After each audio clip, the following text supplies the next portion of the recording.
So the Captain Underpants trailer was recently released, and it has lots of callbacks, Easter eggs, and references to the original line of comic books. Well, probably. I really don't know, cause if there are any, I'm here to talk about none of them. Last time I read one of those things, I think I was like 6. If there's one thing I know I'm good at, it's wasting your and my time. So anyway, let's start this.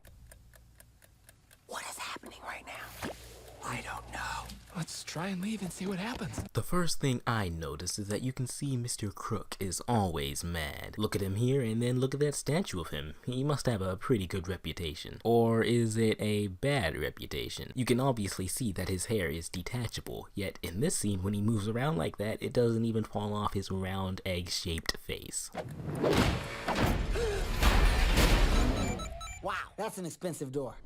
He hits a red button here, and normally red buttons always end up with an explosion.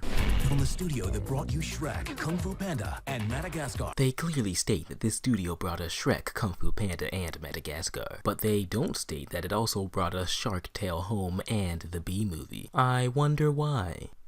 Oh man, look at those kids run. You would think with all that exercise they're doing, they wouldn't all be small and fat. That's right, Harold Hutchins. We just make comics and try to make each other laugh. You know, these kids might be irresponsible, but they do take nice care of their treehouse. I realize that those last two weren't facts, so let me find some facts that you may have missed. You see that little white thing in that purple basket? Yeah, right there. I'm not sure what exactly it is, but you know, it's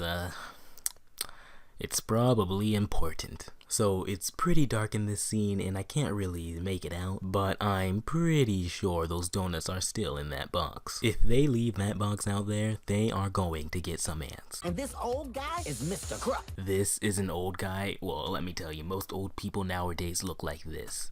Look at his glasses though, as you can see, they're green. Alright, let me put a spoiler warning right here. I think I'm about to talk about a big plot twist in the movie. If my theory is correct, and let's be honest, it's not, Harold, I think that's what his name is, I really don't care, is actually Mr. Crook's long-lost nephew. How do I have proof of this, you might ask? Well, I don't, but his glasses are green, his pants are green, you know, it made a little bit of sense. I personally think this scene is a flashback. He had an invention and it failed and everyone at his school laughed at him. Trust me, I know how that feels. Then he comes back as a supervillain and Mr. Underpants needs to stop him. So far I've been taking a little too long on this video, so let me speed things up and skip this stuff.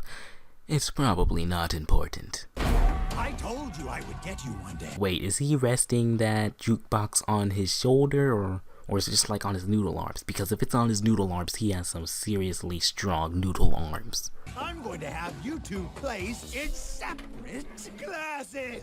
We're going to annihilate your friendship. I wish most principals were this enthusiastic. Right there, right there. You see that light? Yeah, that tiny little light? Well, I don't know why it's there, but you know, it probably means something. Don't you do something. Put the pin down, Mr. Crook, or we'll hit. When